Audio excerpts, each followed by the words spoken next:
going out there? Grant Headley here from Bridgetown Physical Therapy Training Studio. I'm here to show you a couple exercises today about how to improve the mobility of the pelvis and hamstrings, especially if you have pelvic pain that's related to muscle tightness. So we're going to do a simple squat with good breathing and good alignment. We're going to do a forward fold to improve the flexibility of the hamstrings. We're going to do a plank for core strength and learning how to breathe with some load on the body. And then we're going to learn how to do a downward facing dog, again, mostly for opening the hamstrings and the posterior chain tissues. When we're doing all these exercises, the most important thing is breathing. So if you think about or take a second to feel how you currently breathe. So as we inhale, we might notice certain parts of our body moving. On the exhale, we notice how they recoil. What might be at play with pelvic pain is insufficient diaphragm breathing or insufficient allowance of movement in the pelvic floor muscles. So what we'll do is I want you to first visualize breathing into your back. So if you put a hand behind your back, as we inhale, see if you can breathe into your hands behind your back, okay?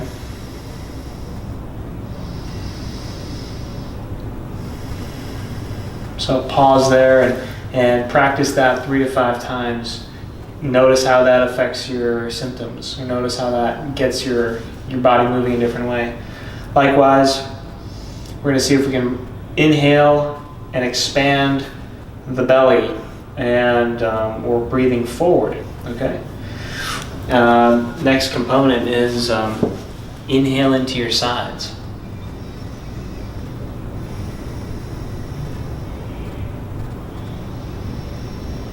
Okay, so if we are following me here, the next direction that we're going to breathe is straight down. We're going to breathe down into the tailbone, down into the pelvic floor. So if you're not sure where the pelvic floor is, what you might do is sit on the ground or sit on a hard chair or sit on like an exercise ball, and I want you to see if you can, as you inhale, expand your pelvic muscles, your sit bones, or some part that you can feel. See if you can expand down into those points. And then as you exhale, slowly, gently lift up those points away from the sitting surface. So inhaling into the sitting surface, into your pelvic floor, expanding the pelvic floor, and then exhaling, recoiling away from that sitting surface. Okay? So now that we've got 3-dimensional breathing, you're breathing forward into the belly, you're breathing into your sides, you're breathing into your back, you're breathing down into your pelvic floor. Last part, we breathe into the chest. Okay, so we're expanding the whole way. So practice this. You might try focusing on 3 to 5 breath cycles to start. Take a rest, notice how you feel, and it's a gentle breathing. It's not a forced exhalation or inhalation. Just let the breath come to you. Try that. Thanks.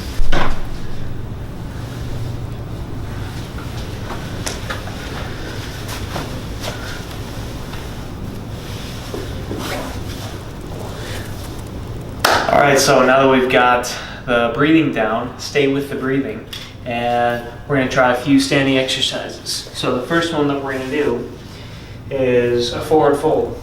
So starting and standing with the feet directly underneath you, toes spread. We're going to bend the knees and ankles quite a bit. So similar to how they teach in Tai Chi, we want the weight to be heavy in the feet. And I'm starting this with a fairly flat but relaxed back, and then relax your knees, let your knees bend, and just fold in. And then on your inhale, bring your hips forward. That's going to bring you all the way up, okay? So the exercise is folding,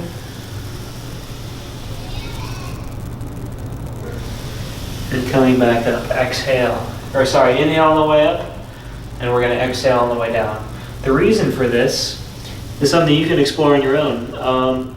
Practice different breathing strategies and see which one feels better for you. The way I've been taught in my experience is when we're compressing the body, we're letting the air complement the compressing of the body. When we're expanding, we're letting the air flow into the body. So try that 5 to 10 times. Be again following the breathing, and we're doing a squat. So again, feet underneath you, toes are spreading, letting the ankles and knees compress. And as we lower, we're inhaling. Arms are coming up. And exhaling as we stand back up. And so the benefits of this exercise are opening the hips and the back of the pelvis, and also the postural muscles in the mid-back with the arms lifting. So on the inhale, it's like you're pulling your knees and chest towards each other using your abdominals. On the way back up, pressing through the feet, extending through the hips, okay? Should feel like some nice compression and extension, okay? 5 to 10 times there. So far, we got 2 exercises. The forward fold,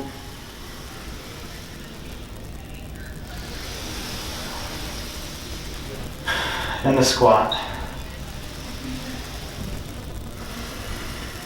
Good. For our next exercise, you might use a yoga mat, at least for the grip of the hands. And you're going to start in the hands and knees position. And you start with your hands directly underneath the shoulders, and we tuck the toes, we lift the knees, and send the hips back. Now at first, only start with your hands and knees maybe about 3 feet apart, and we're just practicing getting some weight into the hands and knees. Let the head drop, bend your knees plenty, and then reach your hips back. And this is going to work on expanding the low back muscles, lengthening the hamstrings. And so what we're going to do is we're going to breathe here for about 3 to 5 breath cycles. Breathe right into your low back, breathe into your belly, breathe into your sides, breathe into your chest. Of course, try to find that movement through your pelvic floor, the space between your sit bones, okay? Wonderful. So then the next exercise after that is a plank. So again, we start in hands and knees. We bring the legs back. You might try reaching your heels into the wall, and that's going to give your hamstrings something to push against. And you hold this. Don't let your hips sag. Try to bring the hips level with the shoulders.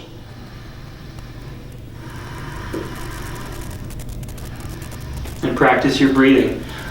3 to 5 breath cycles, should give you some sort of stimulus to improve the strength of your abdominals. And the whole, I would say if you're already familiar with doing these exercises, planks, down dogs, and similar yoga exercises, bring the attention into the breathing and the alignment of your spine. So if we're doing, let's say this plank with either the hip, the back arched, or the hips sagging, that's not going to improve the position of the pelvis. So with all these exercises and others that you might know, just watch out for how the pelvis is lined up with the shoulders, how it's lined up with the hips and the knees. And so we're looking for that relaxed but neutral position so that our breathing is natural. Okay? So try those at home and check back in. See a physical therapist close to you who specializes in pelvic floor issues. And if you're in Portland here, see us at Bridgetown Physical Therapy. All right, thanks a lot for tuning in. We'll see you next time.